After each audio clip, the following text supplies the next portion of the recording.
Alright, welcome guys. This is gonna be my patch 10.3 champion and lane review for our competitive meta.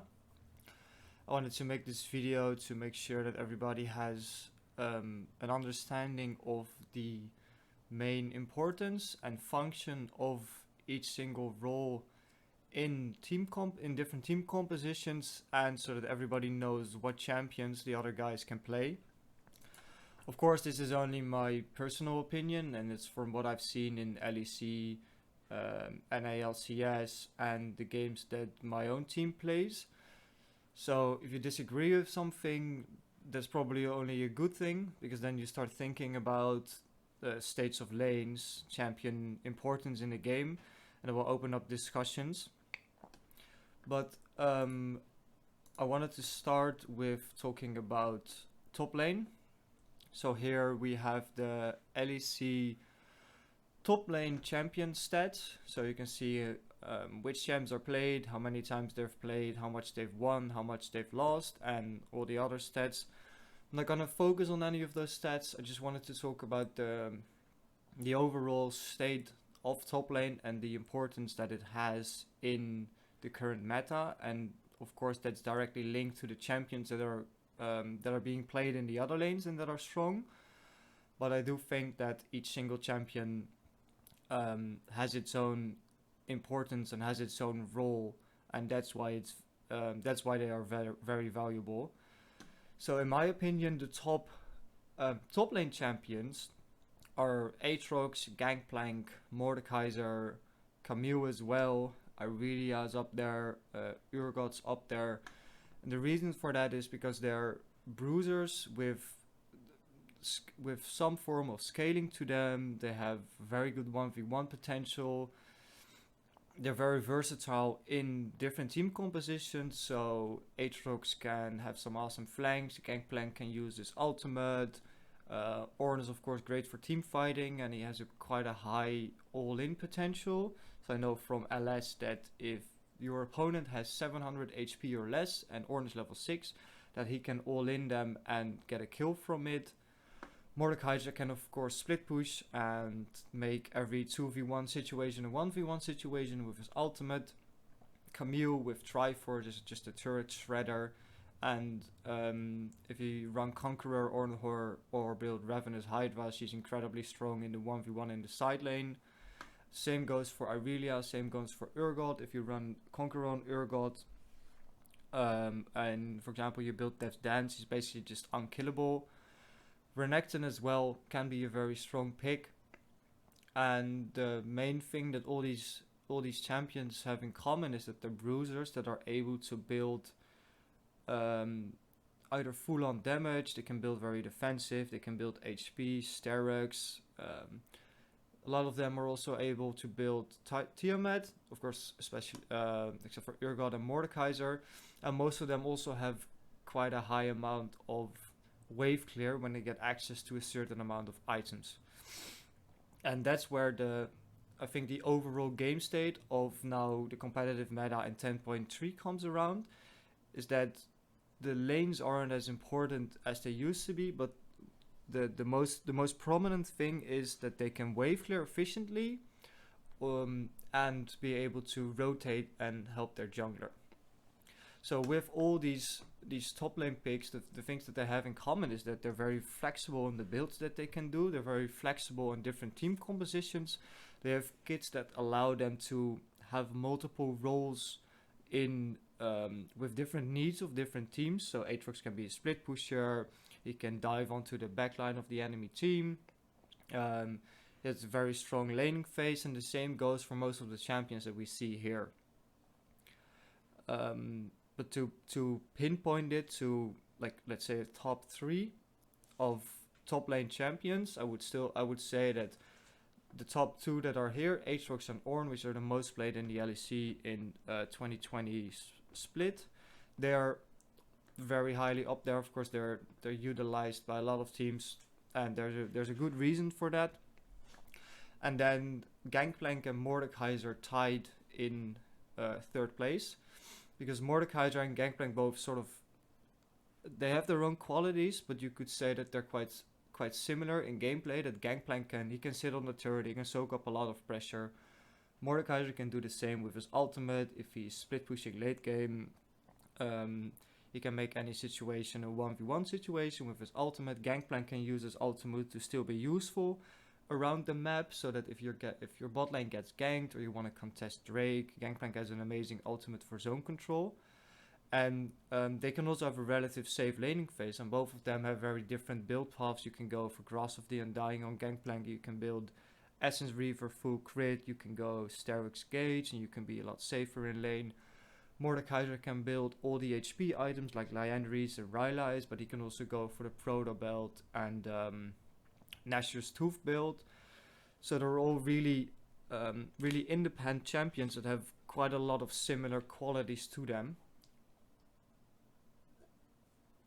And all of those qualities basically amount to the same thing, and that is able to be safe in the top lane. Most of them have some form of escape or early game 2v1 potential, and they have and they're very strong in helping their jungler out. So if you have a 2v2 situation with an Ornn, an Aatrox, or a Mordekaiser, Camille, all those kind of champions, there's a high probability that you're gonna win that 2v2 situation, because your champions are just naturally strong in the early game.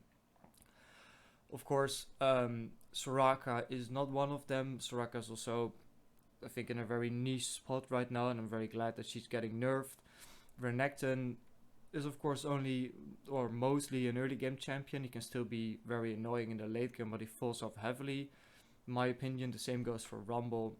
Rumble is more of an early game, mid game bully, especially in the top lane. If you're versus where there's a lot of melee matchups, you can just throw in your Flame Spitter, manage your heat, and then you're able to outtrade a lot of opponents. And you can freely shove the wave, because if you have a Flame Spitter on and you're pushing the wave, then they either have to face tank your Flamethrower, or they have to back off and give lane priority over to Rumble.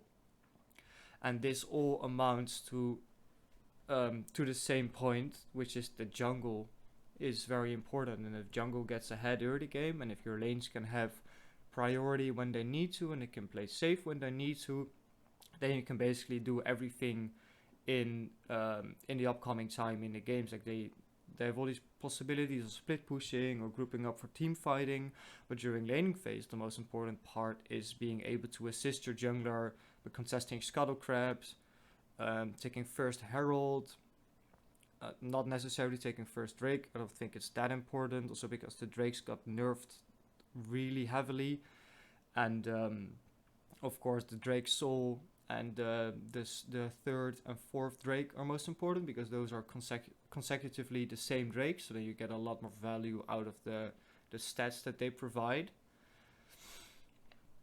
And now, because we've already been talking a lot about jungle, gonna swap over to jungle, which I think is by far the most important and impactful role in the game. And that's also why in the LEC stats you see so much early game champions. So you see Lee Sin, Elise, Jarvan, Rek'Sai, Olaf. Those are of course all very heavy 1v1, 1v2, 2v2 situation junglers that can really turn the tide in the early game if you can have lanes that have pressure. So then Gragas is slightly out of that. He's not full on early game. There's not it's hard for him to 1v1 a lot of these champions if the skill level of the players is the same. But Gragas is a champion, just like Yamato Cannon says in all his reviews. Gragas is a champion that can do very well with very little. He's very versatile in the different playstyles that you can run in a team composition. He can be a heavy engage. He can peel for your backline. He is hard to see. He can also insta burst people. You can, of course, everybody has only been building him full AP, but you can build him tank if that's what your team needs. He can go max out on CDR. You can take a supportive role. You can take a backline diving pool role. You can engage. You can disengage. Gragas is one of those champions that can do everything very well, and in almost every single state of the game, just because he has some terrain shaping abilities with his Q, and his ultimate is of course this massive AoE knockback that can just split up an entire team and cause you to win the fight. Whereas Lee, Elise, Jarvan, Rek'Sai, and Olaf are heavy early game champions, so they want to have early skirmishes in the river. They want to contest the early drakes and just snowball their lead. And that's also where the previous top lane review came from. This works really well together with all those top lane champions that can get lane priority when they need to. They have a lot of options to push out the waves, to assist their jungler. And this just makes for a very strong top side control of the map, which is great because you want to go and contest for the first Rift Herald. As I said, the first Drake is not that important. Drake's got nerfed heavily. You don't get as much value out of it. You don't get as much team statistics. You barely get any gold. So then this Rift Herald is way more useful because you get so much money from the third plates and buy these skirmish heavy bruiser top laners and these early game heavy or CC heavy as Gragas is junglers. This creates many possibilities to make plays in the early game. And of course you can also see Sejuani, Karthus, Taliyah, Echo, Qiyana. I know that we've been playing a lot of Sett jungle as well. Those are more the mid to late game junglers. Then your team needs to be on point and you need to have some at least one scaling pick as well, so you can have some late game insurance. I mean, it's no use if you run a Karthus jungle and a full early game lineup, because then Karthus is not going to be able to help the other lanes of your team to contest all the early objectives. But these are just like well scaling champions. They have amazing kits. Echo has his ultimate, he can just like get out of any sticky situation. Sejuani is amazing for lockdown or pick potential. But this basically just boils down to the early game impact that jungle can have, and that's why most of these champions are have such a high pick or ban priority in professional play. It's just because they're very useful, and the early game most of the time dictates how the rest of the match is gonna go. For example, if you give up first Drake but you get Herald and you manage with rotations of the rest of the team to get a turret, then that turret can give you access to the enemy jungle. You can catch people off guard. You can always be the first to rotate because you can be the first to fully push out a wave onto their tier 2 turret. It just creates so many possibilities if you break open the game early. So that's also what the downside is of, for example, picking Karthus or Sejuani or Sett in the jungle. Sett doesn't have any real engage tools. That's also why I don't think he's a high priority pick anymore. Sett needs somebody else to engage for him. He's very susceptible to being kited. It's just that there's not a lot of people that knew this before or that managed to be able to play against the Sett. That's why he's seen so many success in solo queue and also in competitive play. And of course I'm also speaking about my own team. But I do think that he's dropped quite a bit just because people know how to play around them. And of course people know how to play around Lee Sin and Elise, Jarvan, Rek'Sai, Olaf is just by not giving them any kills in the early game. But if your jungler is an early game jungler as well and you want to contest, then you have to be able to either push out your lane or give up CS and turret platings in order to help your jungler, so that he's not incredibly behind and this snowbally enemy jungler is ahead with a couple of kills, or you got a lot of farm, you got a lot of objectives, so that they can just snowball the game out of control.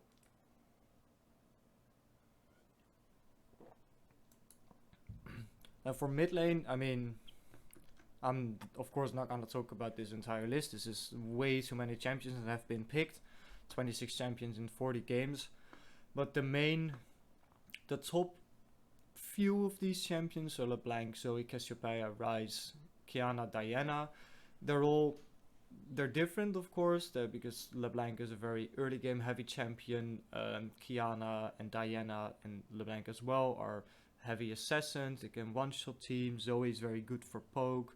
Ryze and Cassiopeia have incredible scaling and team fighting or split pushing potential.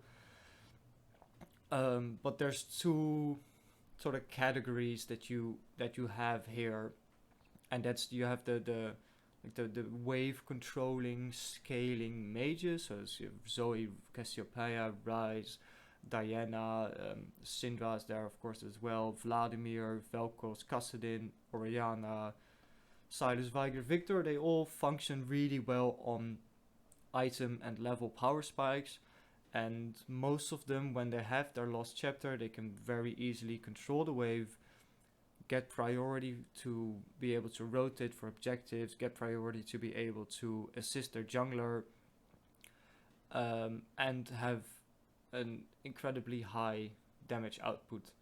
I also think that that's one of the main reasons that there have been a lot of, well, not now, but that there's quite some mages being picked up by bot laners. Of course, that's also partly due of the state of all the AD carries, but mages just get access to wave clear and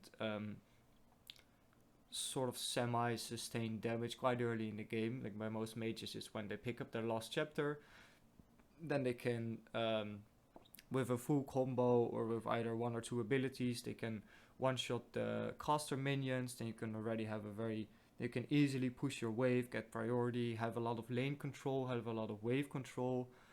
And they're just monsters in team fighting, or in split pushing, like Ryze and Cassiopeia, LeBlanc as well, Vladimir or Kassadin with a lot of items. They can all do all of those things very well. They can split push because there's not a lot of champions that outskill them or that can match them in the late game when they have a certain amount of items. And in team fights, they're also very good. The only downside by picking these kind of champions is that they're heavy mana reliant. They take some time to fire up.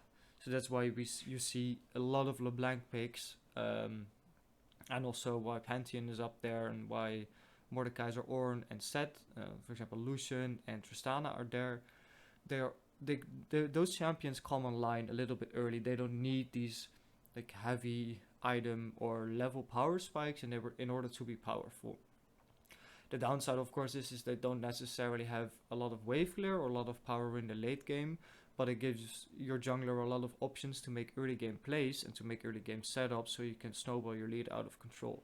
And then, of course, it's up to the enemy team to deny that early snowballing potential, so that they still have a chance to come back and to skill in their own game.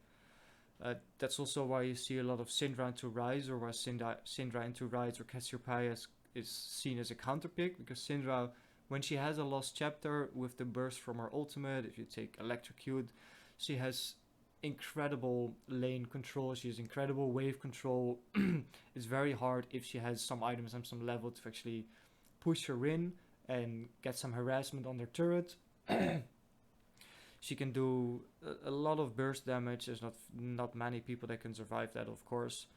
So, in my opinion, Syndra, LeBlanc, Cassiopeia, Ryze, and Qiyana are like the top tier mid laners, at least in most compositions that you want to run, most team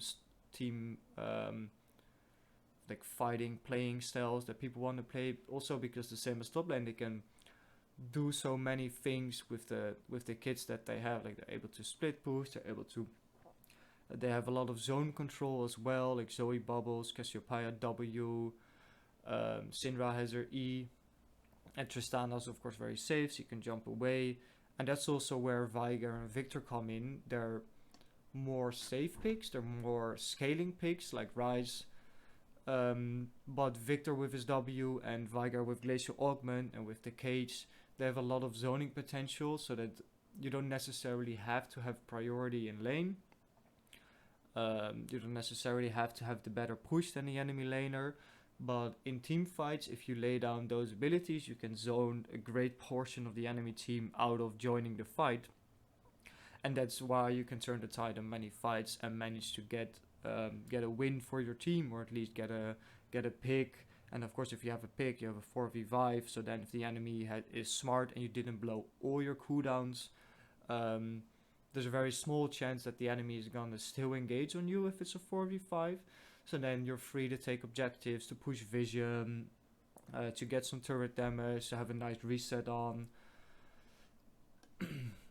So that's why those champions, in my opinion, are also very well. But again, that's very dependent on what your team is doing, what the enemy team is doing. If they have like if they have a composition with a lot of range, then your Veigar Cage or Victor W is not going to do a lot. As if they have a very mobile composition with like a Tristana or ADC or Ezreal AD carry and Kled top lane, something like that, you can just full on run through those abilities. You can just path around them, and then it's not as useful. So those are more those picks are more dependent on what the enemy team is picking and your ability to play around the cooldowns of those abilities and to make good use of what they can provide to your team and to a team fight.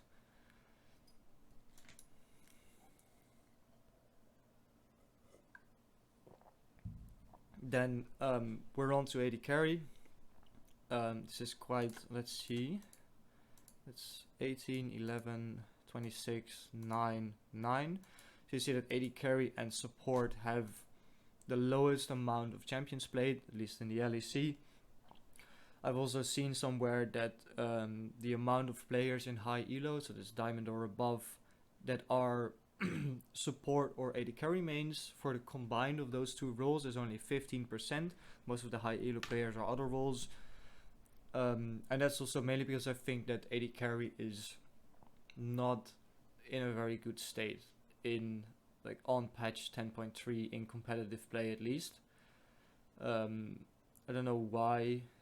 AD carries used to of course have a lot of impact, but there's been crit changes, they changed some runes, there's no more Klepto, and somehow Riot manages to release new champions and they just become the meta.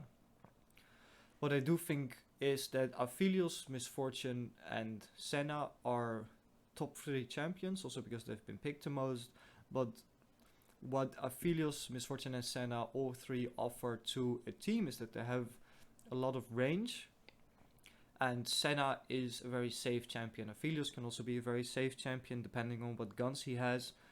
I don't know the name of the guns, but there are certain combinations of guns that if there's another champion that tries to get up close to an Aphelios and he has that set of guns, that there's no way that Aphelios is gonna lose the 1v1, just because the combination of those two weapons is incredibly strong.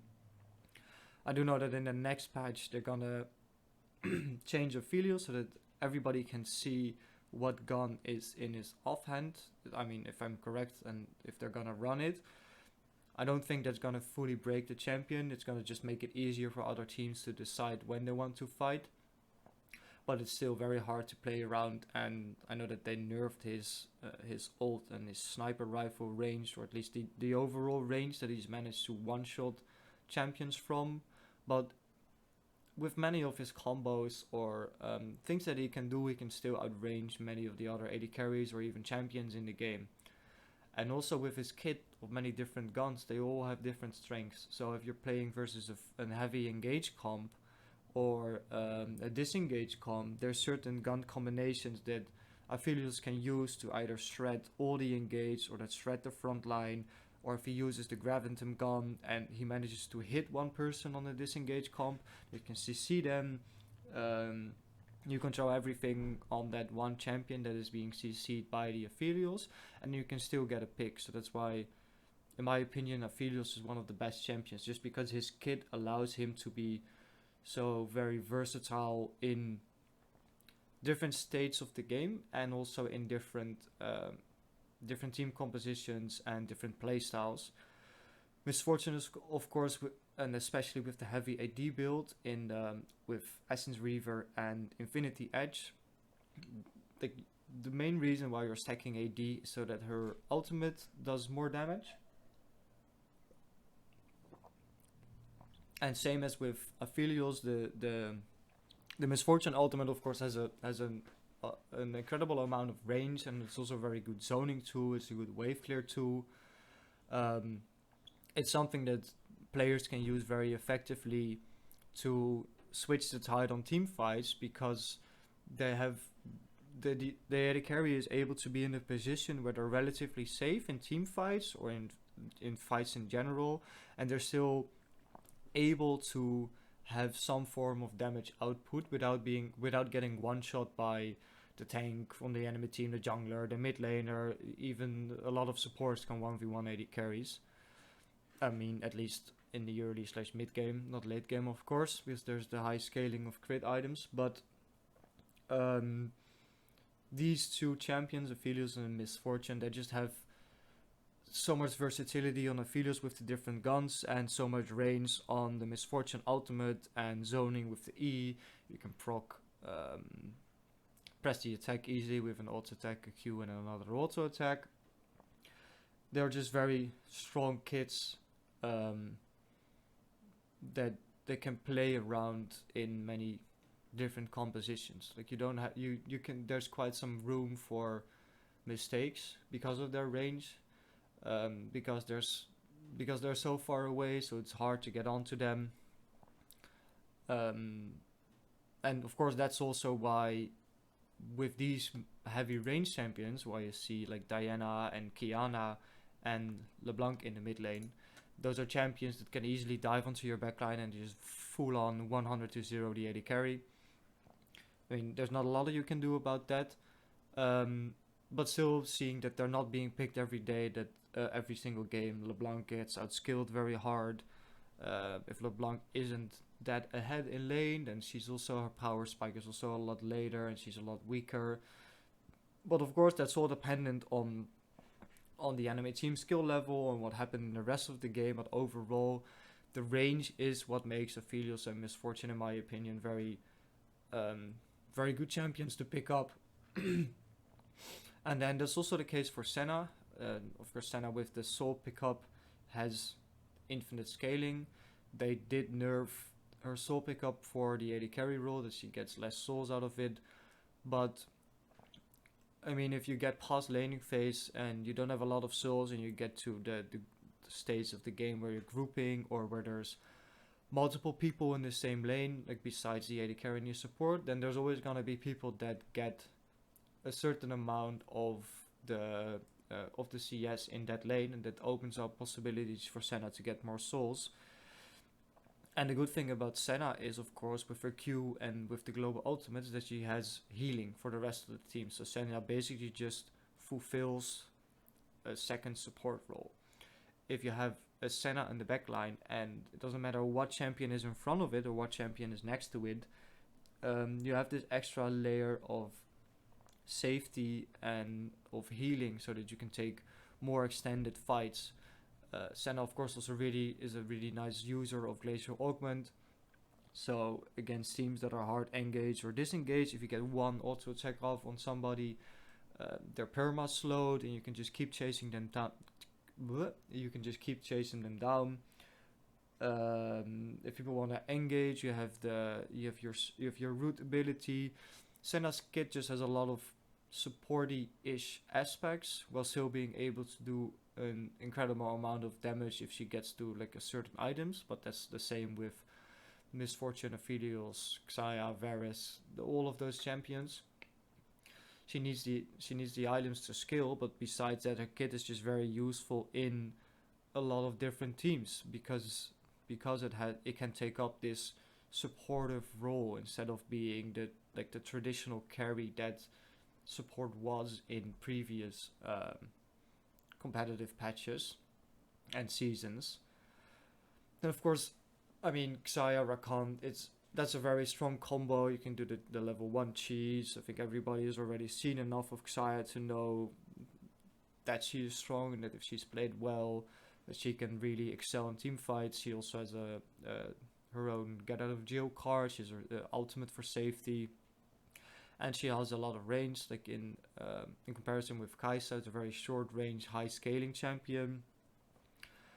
That's also why I don't like the Kai'Sa. We've run it as well, but just the range that she has, then she's unable to compete with many of the other AD carries, or even mid laners that are being played, or if somebody plays a Kennen top lane or an Elise jungle. There's just not a lot that you can do against those kind of champions, unless you're really ahead or you're already in the late game. As we of course really safe champion, Varus is high scaling. He can shred tanks. He can build well, slightly defensive, but you can go on hit and you can get a wit's end and you can still build tabis and get away with it. You could even go lethality with Dark Harvest or Comet if you want to go full on poke. Varus also has this like multiple aspects to him that he can go into different directions for the needs of different teams. But I do think that Aphelios and Senna are better at fulfilling that role as AD carries, and that's also why they're being played a lot more.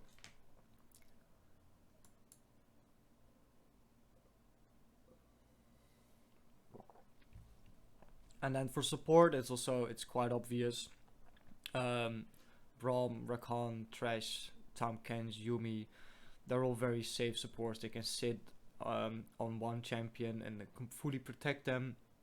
Of course, Rakan and Thresh, Yuumi and Nautilus, they all have engages. They can engage on certain champions, but I think the biggest strength that they have in the current meta is that they can properly peel for their AD carry, or they can assist the jungler, they can assist the mid laner, they can help.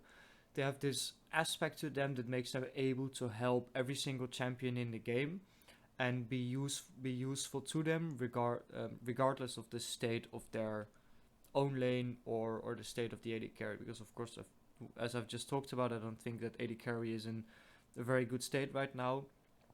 But these supports make it a little bit more playable to be an AD carry because it takes so long for you to get online. There's such different versatile comps, the comps that you can run, champions that you have to face. You get one shot by almost everything and everybody. You're scaling an incredible amount, and most of the stuff that wants to happen in the game is before 20 minutes. Like after 20 minutes, you're starting to do the Baron dance, and you're looking to end the game. Then your team already has 2 Rift Heralds. You've broken open most of their turrets. You took their jungle. You're ahead in gold. So that's why, if you have such a safe support pick with these scaling AD carries, Aphelios, Misfortune, Senna, Xayah, Ezreal, Varus, they're all like high scaling except for Draven, then it does add a little bit of extra safety, and there's this potential that if the game goes to late game, your AD carry is not going to be useless and going to be going like 1 on 10 and have their 110 power spike, because of course that's never going to happen, and if you're 1 on 10, the enemy should have finished the game already. Also, one of the things, of course, they all have a certain amount of CC. Also think that that's why I really like Braum, Nautilus and Rakan. They have the very good, and Thresh as well, by the way, they're very good Pew, while also being able to hard engage for their team. They can create picks, they're good in team fights. And Tahm Kench, of course, he's not as good as an engage 2, since he doesn't have a hook that he can land, or like a Rakan ultimate plus W that he can use on the backline of the enemy team. But Tahm Kench is nice because of his ultimate. I know that the range at level 6 is like incredibly short, but if you get to level 11 and the game's not over, it's very easy to have a flank, and that you can take your jungler, top laner, AD carry, you can catch people off guard. You can cut them off in certain situations or in the jungle. That's why Tahm can be a very valuable aggressive pick as well. But of course, mostly is he can just save one champion with his W from any kind of CC hard engage that the enemy tries to throw at that.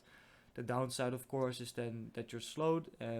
If you do it once, you burn your flash, you burn your cleanse. Then the next time it's gonna happen, you're gonna be the focus. You're just gonna get targeted by everybody. But that's the same with every single other support. Like there's just, except for Rakan, because of course Rakan can dash back to one of his teammates, but most of these champions, when they go full on into the enemy team, there's not a lot of opportunities for them to get back. If they get called out, I know Nautilus can hook the wall and then he can get away, but there's been situations where players have just flashed in front of the Nautilus hook in order to cut off his escape route so that he hooks the champion instead of the wall. And that's also why you see almost every single support at the top, well, every support at the top of this list up until Leona build Gargoyle Stoneblade first. I mean, Stopwatch is an amazing item. If they try to dive you, if they make a play, if you tank too many turret shots, you can just use Stopwatch and negate all of that, or you can use it to stall time. And if you buy Stoneblade, and especially for all these champions that are prone to being in the middle of the enemy team, or that are prone to, by saving somebody else, be caught up in the middle of the enemy team, like what Tahm Kench or Braum can do, or Thresh if he gets caught out and has to use ultimate and has no flash to escape, then if you pop your Gargoyle Stoneblade, it's very hard for them to kill you, and your team can either back off and just take the sacrifice of the support. They can re-engage, they can turn on the front line, they can regroup, reposition, and make sure that they can turn the fight to favorable conditions that they want to have and that they want to fight on. But of course, besides that, support isn't very dependent anymore, I think, on AD carry. Of course, there's a lot of defensive picks in here, and there's a lot of defensive tools, but those are mostly used when the AD carry is already online, when they have a certain amount of items, where there's areas that they can shine in, so as Senna ulti, picking off a low target that just escaped the fight, or getting Aphelios out of a bad situation, or rescuing or saving Miss Fortune when she's channeling her ultimate and someone's trying to dive onto the backline. But besides that, there's of course also a lot more possibilities to save other champions that get picked out by rotations. If any of your laners is slightly out of position in the team fight, and then these champions can literally or figuratively jump to the rescue and assist them, and possibly turn the pick that the enemy team had on one of your laners into a good situation for your team.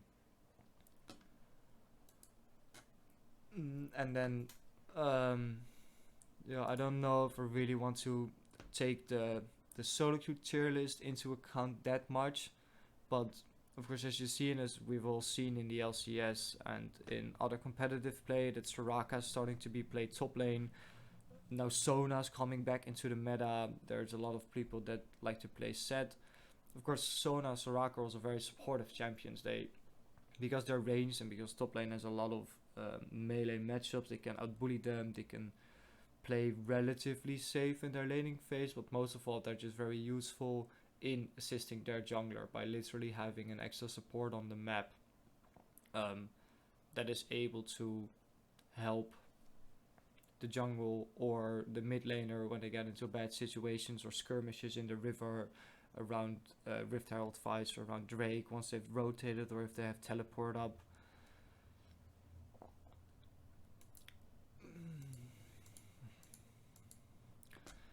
And I think that is all that I wanted to say. I hope I didn't forget anything, and of course keep in mind that this is just my personal opinion from what I've seen in competitive play and in the games that my own team plays. If you disagree, I only think that's nice. I'd love to get into discussion, and also that gets people to think about what they're actually doing and what they're actually playing, and what they're supposed to be doing and what the win condition is. I do think that most, at least, or especially top lane and mid lane, are not so much lane focused anymore. They're more focused about being able to help their jungler. And same goes for the support once you get out of laning phase, or especially if you have a roaming support or a very safe AD carry, then the support can roam to mid lane or to top lane with the jungler to create a numbers advantage, and that's how you are able to make plays.